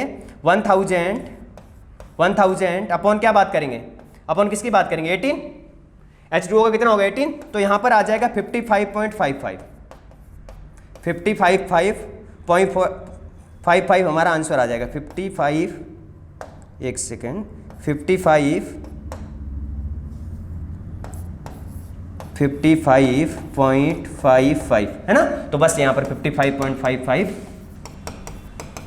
ऐड कर दो, है ना, टोटल मोल, है ना, इसके मोल अपॉन टोटल मोल, तो n इक्वल टू हो जाएगा, हमारा आंसर हो जाएगा क्या, ये आंसर आ जाएगा आपका ना 0.018, बिल्कुल सिंपल है ना। चलो नेक्स्ट क्वेश्चन की तरफ चलते हैं। चलो हमें बोला an ideal solution contains 2 volatile liquids, P naught दे रखा 100 टॉर, B में दे रखा है 200 torr, if mixture contain 1 mole of A and 4 moles of B, then total vapour pressure of distillate, distillate मतलब जो वेपर्स हैं, है ना, उनको अलग से रखना है ना, वो डिस्टिलेशन होगा हमारा, वेपर्स को उठा के अलग से रखना है, उसकी वॉल्यूम की हम प्रेशर की बात करेंगे, ठीक है। चलो तो यहाँ पर टोटल प्रेशर क्या हो जाएगा, टोटल प्रेशर की मैं बात करूंगा तो यहाँ पर टोटल प्रेशर क्या होगा, पीटी क्या हो जाएगा, P not A XA plus P not B XB, P not B XB, ठीक है। तो P नॉट A इसकी बात करेंगे हम, ये XB है ना, तो P नॉट A कितना हो गया, P नॉट A की बात करें तो 100, ठीक है, और A के मोल कितने हैं यहाँ पर देखो, 1 मोल ऑफ A, तो कितना होगा फ्रैक्शन इंटू 1, और टोटल मोल कितने हैं 1 + 4 5, तो टोटल 5 हो गए 1/5, इधर है आगे 200, देखो 200 है ना, इंटू 4/5, तो कुछ करना ही नहीं, 100/5 कितना हो गया 20, और ये हो गया 40 है ना, तो ये हो गया 160, और टोटल हो गया 180 टोर।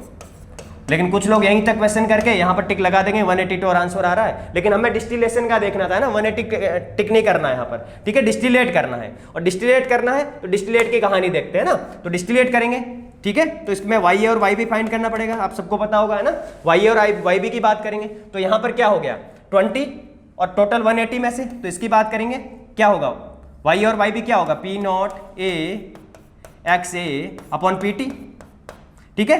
तो इसका कितना आया, ये 20 था, 20/180 है ना।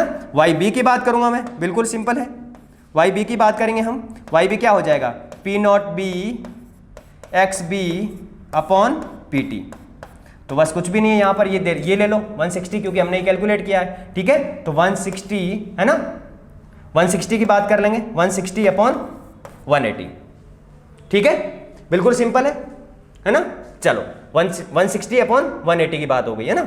चलो अब क्या हो गया, इन दोनों को लेके हमें कहां पे चलना है, then total vapour pressure of the distillate is, distillate का वेपर प्रेशर निकालना है ना। डिस्टिलेट का वेपर प्रेशर लगाने के वापस यही कहानी रख देंगे, 100 से 20 to 180 और फिर 200 से 160/180 कर लो, ठीक है। तो डिस्टिलेट का निकालेंगे तो वापस मैं P नॉट T बोल दूं तो क्या हो जाएगा 100, पहले इसका लो 100 इंटू 20/180, डिस्टिलेट निकालना हमें, जो वेपर वहां पे ले जाके हमने रखी उसको, 200 इंटू क्या हो जाएगा, 200 इंटू हो जाएगा हमारा 160/180, 160/180, ठीक है।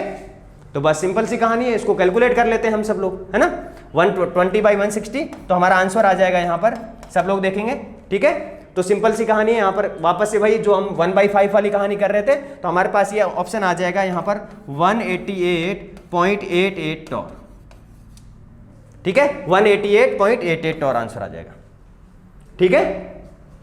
चलो नेक्स्ट चलते हैं, नेक्स्ट क्वेश्चन की तरफ, बिल्कुल सिंपल कैलकुलेशन ही है, इसमें कुछ भी नहीं है ना। चलो नेक्स्ट क्वेश्चन की तरफ चलते हैं। Identify the gas which is readily absorbed bye activated charcoal.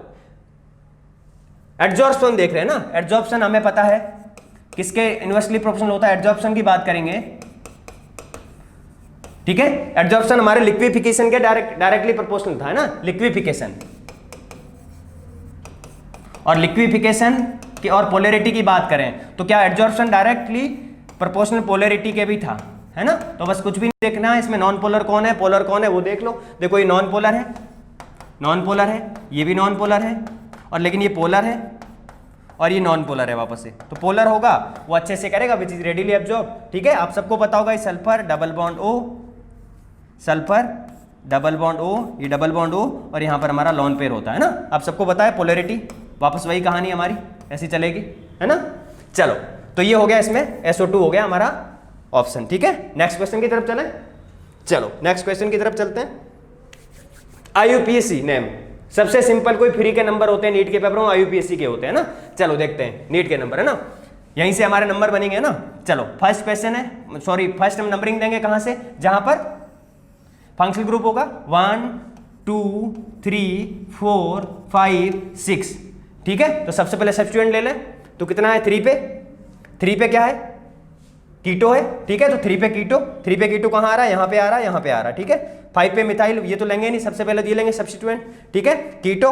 उसके बाद दूसरा सब्स्टिट्यूएंट कौन है, मिथाइल, के पहले आता है, एम बाद में आता है, KLM, है ना। तो एम बाद पे आता है, तो क्या ले लूं मैं, 2 मिथाइल, तो 2 पे मिथाइल, तो 2 पे मिथाइल यहाँ पे भी है, 2 में मिथाइल यहाँ पे भी है, ठीक है। कार्बन कितने 6, तो हेक्स यहाँ पे भी है, हेक्स यहाँ पे भी है, ठीक है। फिर 4 पे इन है, 5 पे है। अब देखो 1 2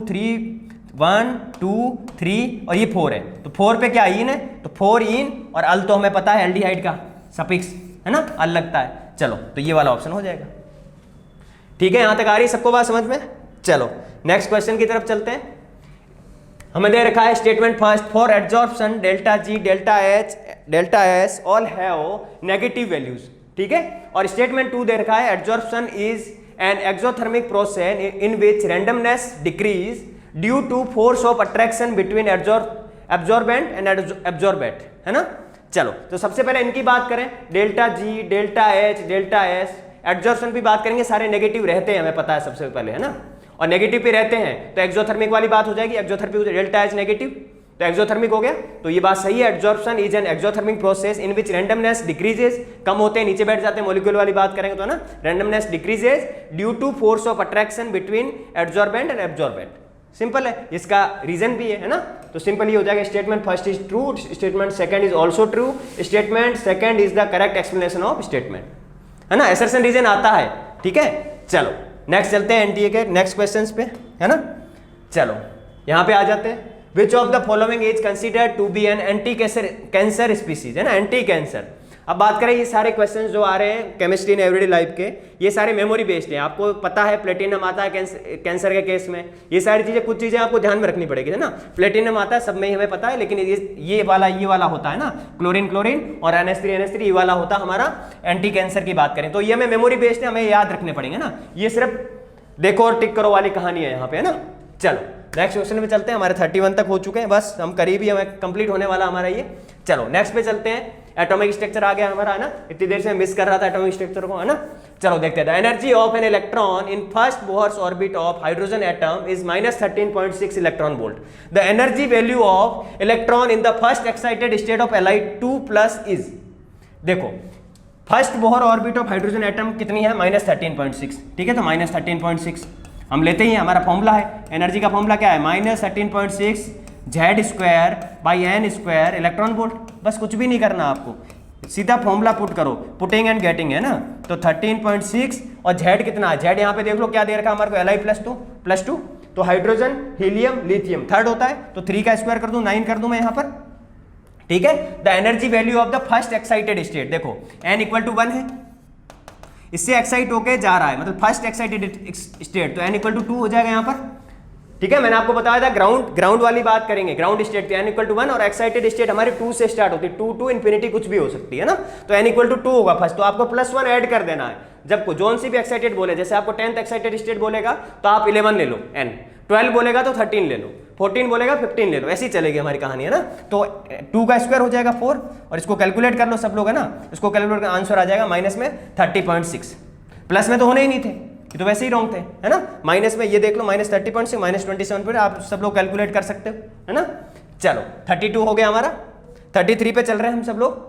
the ratio amongst most probable velocity, mean velocity and root mean square velocity is given by, है ना। देखो सबसे पहले मोस्ट प्रोबेबल वेलोसिटी और मोस्ट प्रोबेबल, ठीक है। उसके बाद आइए मीन वेलोसिटी, हम इसको एवरेज भी बोलते हैं, है ना। आप सबने किया होगा क्लासेज में, average velocity, mean velocity, average या मीन कुछ भी बोल सकते हैं इसको, चलो एवरेज या मीन। चलो उसके बाद बोला root mean square, root mean square RMS बोलते हैं ना। वेलोसिटी इज गिवन बाई, हमें सबको पता है, मैंने आपको ट्रिक भी आपको पता होगी है ना। इसकी बात करते हैं तो इसकी सबसे ज्यादा होती है, फिर इसकी सबसे कम होती है। और मैंने आपको ऐसे भी बताया हुआ है वी राम आपको याद करना है। क्या याद करना है? वी राम। ठीक है, तो वी आरएमएस सबसे ज्यादा होगी, आराम से स्टार्ट कर रहे हैं, आर सबसे ज्यादा होगी, ए क्या होगा? ए एवरेज होगा, उसके बाद मोस्ट प्रोबेबल होगी, है ना। बस ये कहानी याद रखना, विराम याद रखना, हमें कुछ भी नहीं करना है। चलो आरएमएस की बात करूं तो यहां पर पता है RT root RT by M सब में आता था, रूट आरटी बाई एम सब में आता था, है ना, याद होगी सबको कहानी। ठीक है, फिर सबसे ज्यादा होता था यहां पर 3, ठीक है, यहां पर 8 बाई पाई आता था, है ना, और यहां पर सबसे पहले आ जाता था 2। ठीक है, तो आर टी बाई एम से तो हमें कोई मतलब लेना देना ही नहीं है, तो आंसर हो जाएगा हमारा √2 रेशियो रूट 8/5 8 बाई पाई, है ना, और रेशियो हो जाएगा √3। तो विराम हम याद कर लेंगे, विराम में आर सबसे बड़ा है, आर कैपिटल ले लेंगे, है ना। ये याद नहीं हो तो आप विराम ऐसे लिखा करो, वी आर सबसे कैपिटल, फिर ए और फिर एम छोटा लिख लिया, हमें पता लग जाएगा आर कैपिटल है तो आर सबसे बड़ा है, आरएमएस सबसे ज्यादा है, फिर एवरेज या मीन है, और उसके बाद मोस्ट प्रोबेबल है। क्लियर है? ये तो फॉर्मूला बेस्ड क्वेश्चन है, फॉर्मूले आपको सबके आते हैं तो आप सबका रेशियो निकाल सकते हो, है ना। चलो नेक्स्ट क्वेश्चन की तरफ चलते हैं। 34 विच of the following has the lowest boiling point. Boiling point की बात करेंगे यहां पर। बॉइलिंग पॉइंट किस पे डिपेंड करता है? सबसे पहले इसकी बॉइलिंग पॉइंट की प्रॉपर्टी देखें, मोलिकुलर वेट पे ही डिपेंड करता है ना, मोलिकुलर वेट, तो बस कुछ करना ही नहीं है ना। ये सब में फिनॉल है, ये नॉर्मल फिनॉल है, इसका फिनॉल है, इसका मोलिकुलर वेट कम होगा। ये ऑर्थोनाइट्रो, अभी मैंने ड्रॉप ही किया था लास्ट 2-4 क्वेश्चन पहले, ऑर्थोनाइट्रोफ्लोर, मेटानाइट्रोफिनॉल और फिर है पैरानाइट्रोफिनॉल। ठीक है, तो फिनॉल का सबसे कम होगा मोलिकुलर वेट, है ना, उसके बाद बाकी सबका होगा। तो हमें पूछा है लोवेस्ट बॉइलिंग पॉइंट, तो आप नॉर्मल फिनॉल को टिक कर दो। क्लियर है? चलो नेक्स्ट पे चलते हैं। 34 हो गया। 35 the process of separation of racemic modification into D and L enantiomers dextro and laevo बोला हमें, है ना, डेक्स्ट्रो एंड लीवो, कैसे इनको सेपरेट करेंगे? देखो ये तो सिर्फ ऑप्शन से टिक करने वाला क्वेश्चन है ना। देखो यहां पर सबसे पहले देखें, इधर से स्टार्ट करते हैं, डीहाइड्रोएलोजिनेशन। डीहाइड्रोएलोजिनेशन तो कुछ हो ही नहीं रहा है, यहां पर ऐसा कुछ है ही नहीं डी एंड एल में, ये तो हो जाएगा। और रिवोल्यूशन कुछ हम क्रांति तो कर नहीं रहे ना, रिवोल्यूशन तो हमारे केमिस्ट्री में कुछ नहीं है, ठीक है, तो रिवोल्यूशन तो होगा ही नहीं। डिहाइड्रेशन -H2O तो कहीं कर ही नहीं रहे, डेक्स्ट्रो एंड लीवो वाली बात है ना, तो ये भी नहीं होगा। नॉर्मल रिजोल्यूशन होता है, आप सबको पता भी होगा, है ना। ये तो ऑप्शन देख के ही कोई भी कर सकता है, जिसने केमिस्ट्री अच्छे से नहीं भी पढ़ी, आइसोमेरिज्म अच्छे से नहीं भी पढ़ा, वो भी कर सकता है ना। चलो क्वेश्चन नंबर 35 हो गया। नेक्स्ट चलते हैं, बस आगे हमारे पॉलीमर वाली कहानी है ना। Bakelite and polythene are considered as an example of thermosetting, elastomers and thermoplastic, बस वही कहानी है। देखो बेकेलाइट ऐसी चीज थी जिसको एक बार कोई चीज बना ली, बेकेलाइट वाली चीज है ना, तो उसको वापस हम गला के दूसरा नहीं बना सकते, सख्त है एकदम, है ना।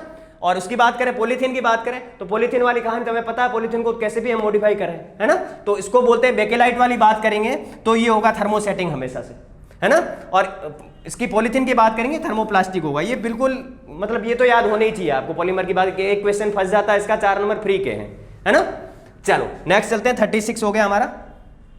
37 photochemical smoke consist of excessive amount of X in addition to aldehydes, ketone, peroxy, acetyl nitrile, X is photochemical smoke की बात करिए। फोटोकेमिकल कहां होता है? फोटोसिंथेसिस, फोटोकेमिकल ऐसी बातें करते हैं तो हमारे पास सनलाइट का आइडिया आता है ना। और सनलाइट से बात करेंगे हम, सनलाइट की बात करूं मैं आपसे, सनलाइट तो H न्यू सबको याद होगा, है ना, H न्यू, ये कहानी सबको याद होगी ना, H न्यू वाली। तो फोटोकेमिकल स्मोक की बात करेंगे, फोटोकेमिकल स्मोक की बात करेंगे, CH4 CO2 OT, ओजोन वाली कहानी हमें याद है, नेसेंट ऑक्सीजन, फिर ओजोन वाली कहानी, है ना, ओजोन O3, फोटोकेमिकल मतलब हम ऊपर चल गए काफी, है ना, तो O3 हो जाएगा, ठीक है ना। ये तो देखते ही टिक हो जाना चाहिए, ठीक है। फोटोकेमिकल स्मोक की बात करेंगे तो हमेशा ओजोन ही होगा। चलो नेक्स्ट चलते हैं क्वेश्चन नंबर 38 पे।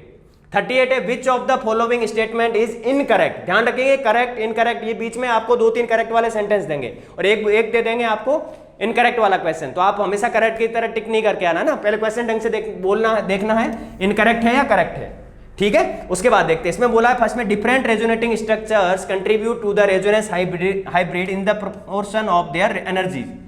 ऐसा तो नहीं होता, देखो एनर्जी ज्यादा होती है, एनर्जी मैं ज्यादा ले लूं तो स्टेबिलिटी क्या होती है? जिसके पास एनर्जी ज्यादा है, पैसे वैसे ज्यादा है, तो वो स्टेबल थोड़ी रहेगा, उधर उधर घूमता फिरता रहेगा ना, है ना। तो स्टेबिलिटी क्या हो जाएगी? कम। जिसके पास एनर्जी कम है, एनर्जी कम है ना, एनर्जी कम है, पैसे वैसे थोड़े कम है हमारे पास, है ना, तो हम क्या करेंगे? स्टेबल रहेंगे, एक जगह से ज्यादा हिलेंगे डुलेंगे नहीं, घूमने फिरने नहीं जाएंगे, है ना। कोविड का केस भी चल रहा है अभी, तो हम कहीं जाएंगे नहीं, हम क्या रहेंगे? स्टेबल रहेंगे। ठीक है, तो ऐसी कहानी रहती है, हमारी स्टेबिलिटी ज्यादा रहेगी यहाँ पे। ठीक है, तो यहाँ पर बोला different resonating structures contribute to the resonance hybrid in proportion their energy, energy के हिसाब से थोड़ी करती है ना, तो ये तो रॉन्ग ही हो जाएगा। ठीक है, और तो इनकरेक्ट ही हमें पूछा है, इनकरेक्ट पूछा तो हमारा ऑप्शन यही राइट है। ठीक है, सेकंड वाला देख सकते हो, equivalent resonating structures results in higher resonance energy. Equivalent resonance structure तो इक्वल होगा ना, हायर नहीं होगा ना, इक्विवेलेंट है तो इक्वल होगा। ठीक है, नेक्स्ट चलते हैं, resonating structures represent hypothetical molecules having no real existence. देखो, resonating structures represent hypothetical molecules having no real structures, है ना, तो इसकी बात करें तो इसकी बात करेंगे यहाँ पर, तो ये राइट है। ठीक है, और इसकी बात करेंगे लास्ट वाले की, तो ये भी राइट है, मतलब हम हिसाब से इसको सही किया, इनकरेक्ट वाला कहानी की है, तो इसको मैं गलत कर रहा हूँ, इसको गलत कर रहा हूँ, हमारा ऑप्शन ये सही है। क्लियर है? ठीक है, चलो हम क्वेश्चन नंबर 38 तक तो पहुंच ही चुके हैं, 4-5 क्वेश्चन और बचे हैं, कर लेते हैं, है ना। चलो नेक्स्ट चलते हैं, in some solutions the concentration of H3O plus remains constant. देखो रिमेन्स कांस्टेंट, कुछ भी चेंज नहीं हो रहा, even when small amount of strong acid strong base, वही कहानी आ गई हमारी पुरानी, है ना, कुछ भी ऐड करे कोई फर्क नहीं पड़ेगा इसमें। तो इतना कौन होता है, ऐसा कौन होता है जिसपे कोई फर्क नहीं पड़ता, कोई किसी भी तरह की कोई भी चीज ऐड कर, तो वो हमारा बफर होता है ना। सबसे ज्यादा बफर वाली बात करते हैं, नॉर्मल सी कहानी है, कुछ भी ऐड, स्ट्रॉन्ग एसिड है स्ट्रॉन्ग बेस थोड़ा अमाउंट में ऐड करेंगे, स्मॉल अमाउंट में, तो उस पर कोई फर्क नहीं पड़ता, वो सबसे ज्यादा हम बफर की बात करते हैं ना, तो आंसर हो जाएगा हमारा बफर सॉल्यूशन। क्लियर है? चलो नेक्स्ट क्वेश्चन पे चल रहे हैं हम सब लोग। 40, among the following the narrow spectrum antibiotic is. White spectrum narrow spectrum की हम बात करते थे ना, फिर से हम वो कहां पे आ गए, फिर से हम केमिस्ट्री इन एवरीडे लाइफ पे आ गए, है ना। तो यहां पर हमें ये देखो, ये मेमोरी बेस्ड क्वेश्चन है, ये आपको आते हैं तो सीधे 4 नंबर देंगे, नहीं तो हमें सीधा 0 लेना है, -5 नहीं लेना ना, +4 और -1 करके, और -5 में नहीं जाना। ठीक है, तो आता है तो आप सीधा टिक करो, यहां पर इसका आंसर होगा पेनिसिलिन जी, है ना। मेमोरी बेस्ड क्वेश्चन है, देखो इसमें कुछ नहीं कर सकते, कैलकुलेशन नहीं है। चलो इसमें आ जाते हैं, which reaction is suitable for preparing alpha chloroacetic acid. Alpha chloroacetic acid, तो यहां पर बात करें, जैसे मैं ले लूं यहां पर CH3C डबल बॉन्ड OH, है ना, इसकी रिएक्शन करवाते हैं, अभी मैं करवाता हूं आपको रिएक्शन कैसे होती है। इसकी रिएक्शन कराएंगे यहां पर रेड फॉस्फोरस P2 और Cl2 की रेड फॉस्फोरस और Cl2 की प्रेजेंस में हम कराएंगे यहां पर रिएक्शन। तो यहां पर होगा क्या, देखो CH3C डबल बॉन्ड OCl। ठीक है, उसके बाद क्या हो गया, प्रिपेयरिंग अल्फा क्लोरोएसिटिक एसिड। यहां पर हम बात करेंगे, देखो हम जब Cl2 की वापस किसी बेस के साथ रिएक्शन करवा लेंगे NaOH या KOH के साथ, तो यहां पर क्या होता है, ये अल्फा कार्बन है, इसके साथ ये अल्फा कार्बन है, तो इसका एक अल्फा हाइड्रोजन हट जाता है और यहां पर अल्फा क्लोरो लग जाता है अल्फा कार्बन पे, है ना, तो C डबल बॉन्ड O और Cl वाली कहानी हो जाती है ना। तो यहां पे देखो क्या बोला है, अल्फा क्लोरो, यहां पर OH NaOH आ गया, तो यहां पर OH कर दो फिर वापस से, है ना। तो क्या हो गया, अल्फा क्लोरो, ये फंक्शनल ग्रुप है, ये अल्फा कार्बन है, अल्फा कार्बन लगने वाला अल्फा क्लोरो एसिटिक एसिड। ठीक है, preparing alpha chloro acetic acid, और ये होती है हमारी HBZ रिएक्शन, HBZ, है ना, क्लासेज में बहुत अच्छे से करवाते हैं आप सबको, है ना। तो हेल बोलहार्ड जिलेंस की रिएक्शन होती है, तो हमें ये याद रखनी पड़ेगी, है ना, ये वाली होगी, बाकी वाली कोई हो ही नहीं सकती, है ना। चलो नेक्स्ट चलते हैं हम क्वेश्चन नंबर 42 पे। 42 में, a mixture of methane and ethene in a molecular ratio of X/Y has an average molecular mass of 20U। The mean molar mass when they are mixed in the molar ratio of Y/X will be. बस कुछ भी नहीं करना, देखो X/Y दे रखा है, 20 दे रखा है। ठीक है, तो पहले मीथेन है फिर इथेन है। चलो मीथेन की बात करें तो CH4, और इथेन है इथीन है, देखो सब लोग ध्यान से देखेंगे, इथेन नहीं इथीन है, तो इथीन की बात करूंगा मैं, तो क्या होगा, इथेन एल्कीन की बात थी CnH2n-2। ठीक है, तो क्या होगा C2, नॉर्मल बात करेंगे तो H4। ठीक है, CnH2n-2, है ना, तो क्या हो जाएगा, बस सिंपल सी कहानी है, C2 और इथीन वाली बात हो गई, तो यहां पर कितना हो गया, 12 + 14 16 हो गया इसका मास। ठीक है, यहां पर कितना होगा, 12 × 2 24 + 4 28 हो गया, है ना। तो बस कुछ करना ही नहीं, 20 है, इन रेशियो को चेंज कर देंगे, है ना। तो मैं इधर नोट कर लेता हूं, एक 16 है और एक 28 है। हमारे यहाँ क्वेश्चन आएगा, तो मैं देख रहा हूं यहाँ पे, देखो 20 = 16 को मैं पहले x ले लूं, X/Y बोला है हमें यहाँ पर, है ना, पहले X/Y है फिर Y/X है ना। तो 16x + 28y upon x + y। ठीक है, बस कुछ करना ही नहीं है, देखो 20x + 20y सिर्फ कैलकुलेशन है ना, मैथमेटिक्स वाली बात है, 28y, है ना। तो इसको ले लूं मैं इधर, क्या 4x = 8y, तो x इक्वल टू क्या हो गया 2y। ठीक है, यहां तक सबको समझ में आ रहा होगा कैसे हुआ ये। ठीक है, अब आगे चलते हैं। फिर हमें क्या बोला, y रेशियो x ले लो, इसी को मैं yx कर लेता हूं, है ना, तो इसको पहले y कर लेता हूं, इसको x कर लेता हूं। तो 20 इक्वल सॉरी अब हमें यहां पर निकालना है। ठीक है, क्या होगा इसका, तो मैं यहां पर कुछ भी x ले लेता हूं, है ना, तो x है हमारे यहां पर, मैं n ले लेता हूं, क्या आएगा आंसर देखेंगे ना। तो क्या हो गया, मैंने कर लिया 16 को y कर लूंगा और इसको x कर लूंगा, 28x upon x plus y। ठीक है, अब देख लो सब लोग x प्लस वाई वाला रिलेशन देख लो, x और y की बात कहाँ थी, x इक्वल टू 2y कर लो, जहां पर x है तो n इक्वल टू क्या हो गया, n की वैल्यू हम फाइंड कर लेंगे, तो 16y और x इक्वल टू क्या है 2y, तो 28 into 2y, 28 into 2 56y upon x plus y, तो ये 2y प्लस y तो 3y हो गया, बस कुछ करना ही नहीं। तो n इक्वल टू कितने हो गए 56, ये हो गए 72y बाई 3y। ठीक है, तो y से y कट कर दो, 72/3 होता है हमारा 24। ठीक है, तो हमारा 24 आंसर आ जाएगा, बस कैलकुलेशन है इसमें और कुछ भी नहीं है। ठीक है, चलो नेक्स्ट क्वेश्चन पे चल रहे हैं, 42 हो गया हमारा, 43 पे चल रहे हैं। For a given reaction energy of activation for forward reaction, energy of activation ये दे रखी है 80 किलो जूल पर मोल, डेल्टा एच है -40 kilo joule per mole and catalyst lower. ठीक है, लोअर कैटलिस्ट डालने पे 20 किलो जूल पर मोल लोअर हो जाती है। The ratio of energy of activation for reverse reaction before and after addition of catalyst is. ठीक है, तो डेल्टा एच की बात करें तो क्या होगा, activation energy of forward minus activation energy of backward कर लूं मैं। ठीक है, यहां पे देखो कितनी हो रही है, यहां पर डेल्टा एच की बात करूं तो -40 और कितना हो रहा है, एक्टिवेशन एनर्जी की बात करूंगा यहां पर 80 और बैकवर्ड की हमें देखनी है।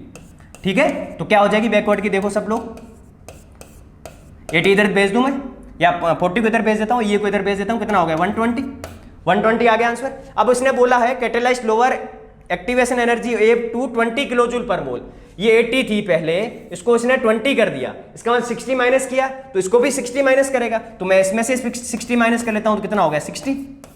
ठीक है, चलो तो उसने क्या बोला, the ratio of energy of activation for reverse reaction before and after, before कितना था 120, आफ्टर कितना है 60, तो रेशियो क्या हो गया 2। आ रही सबको बात समझ में, तो बस 2 क्लियर कर दो, ये 2 हमारा ऑप्शन राइट हो जाएगा। ठीक है, 43 हो गया। अब लास्ट 2 क्वेश्चन बच रहे हैं, हम वो डिस्कस कर लेते हैं जल्दी से, बिल्कुल सिंपल है। तो इसमें बोला 3 Faraday's of electricity was pass through an aqua solution of iron 2 bromide, the weight of iron metal deposited at the cathode is. ठीक है ना, तो बस नॉर्मल सी बात कर लेते हैं, यहाँ पर क्या हो जाएगा 28, इसकी बात कर लेते हैं, है ना, 56 दे रखा हमारे को, है ना, आयरन मेटल बोल रखा है 56। ठीक है, और इसका कितना दे रखा है, वैन फैक्टर दे रखा है 2। ठीक है, और फेराडे में दे रखा है, तो वेट देख लेंगे, वेट इक्वल टू क्या हो गया है, इक्विवेलेंट मास इनटू कितना फेराडे, उसे इनटू कर लो, सिंपल सी बात है। तो वेट हो गया इक्विवेलेंट कितना हो गया 56 बोल रखा है 56, है ना, बाई कितना दे रखा है, एन फैक्टर हमें सॉरी इक्विवेलेंट है तो वैलेंसी फैक्टर 2 दे रखा है और फेराडे में 3 दे रखा है, तो कुछ करना ही नहीं है। 28 हो गया, ये 28 इंटू 3 तो कितना हो गया 8 3 जा 24, 2 3 इंटू 2 6 और 2 8 84, तो 84 आंसर आ जाएगा, बिल्कुल सिंपल है ना। चलो नेक्स्ट चलते हैं, लास्ट क्वेश्चन देख लेते हैं हमारा। Cyclohexene on ozonolysis followed by reaction with zinc dust and water gives compound E and compound E on further treatment with aqueous KOH yields compounds F, then compound F is, है ना, cyclohexene बोला है, बस कुछ करना ही नहीं है। On ozonolysis cyclohexene ozonolysis करता है, ठीक है, और जिंक डस्ट के साथ ये वापस से E बनाता है और E क्या करता है, further treatment with aqueous KOH yields compound F। चलो तो पहले मैंने आपको इसी क्वेश्चन में हमने बात करी थी, ठीक है, इसी क्वेश्चन में मैंने बात करी थी साइक्लोहेक्सीन के ओजोनोलाइसिस में, इसी पेपर में ना। तो यहाँ पर क्या होगा, डबल बॉन्ड O लगा दूं मैं, यहाँ पर डबल बॉन्ड O लगा दूं तो वही कहानी हो जाएगी ना, ठीक है। तो यहाँ पर क्या बन गया देखो, CH2 C double bond OH और इधर भी बन गया C डबल बॉन्ड OH, ठीक है। फिर क्या क्या बोला, compound E, compound E further treatment with aqueous KOH। अब देखो यहाँ पर हम ले लेंगे बेस KOH NaOH, तो क्या होगा, ये यहाँ पर एल्डोल कंडेंसेशन वाली बात होगी, ठीक है। अल्फा कार्बन पे अल्फा हाइड्रोजन होंगे, तो अल्फा कार्बन की बात करें, यहाँ अल्फा कार्बन होगा तो उस पर 2 हाइड्रोजन है, इधर भी 2 हाइड्रोजन है ना। तो इसको मैं बना लूँ यहाँ पर C double bond OH CH2 CH2 CH2 and CH2, ठीक है, 4 हो गए, गिन लो सब लोग, C डबल बॉन्ड OH, है ना। तो अब देखो मैं C डबल बॉन्ड O को इधर बना लेता हूँ, C डबल बॉन्ड OH। अब देखो यहाँ पर क्या है, 2 इसके अल्फा हाइड्रोजन है, मैं इसको ऐसे बना सकता हूँ CH और H, है ना। तो यहां से क्या होगा कि yields compound and compound F is find करना, तो बस कुछ करना ही नहीं है इसमें तो, है ना। देखो H2O निकल जाता है यहाँ पर अल्फा हाइड्रोजन के साथ एक बॉन्ड के साथ, और ये कार्बन कहाँ अटैच हो जाएगा, यहाँ पे अटैच हो। तो देखो 5 कार्बन की रिंग बन गई, सब लोग ध्यान से देखेंगे, 5 कार्बन की रिंग बन चुकी है हमारे यहाँ पे, और उसके बाद क्या है C डबल बॉन्ड OH बन जाएगा, है ना। तो बस नॉर्मल सी कहानी है, और इन दोनों के बीच में ये कार्बन है, ये लास्ट वाला ये दोनों ऐड हुए यहाँ पर, है ना। इन दोनों के बीच में डबल बॉन्ड आ जाएगा, डबल बॉन्ड आ जाएगा, हमारा एक सॉल्यूशन राइट हो जाएगा, ठीक है। ये हमारा NTA अभ्यास पेपर 2 था, है ना। इसकी हमने अच्छे से बात करी, एक एक क्वेश्चन अच्छे से सॉल्व किया है। आपको कोई चीज समझ में नहीं आए तो वीडियो रिवाइंड करके दोबारा से देखें, है ना, पॉज करके दोबारा से देख लें, आपको पूरी चीजें समझ में आ जाएगी, ठीक है। Okay, thank you everyone.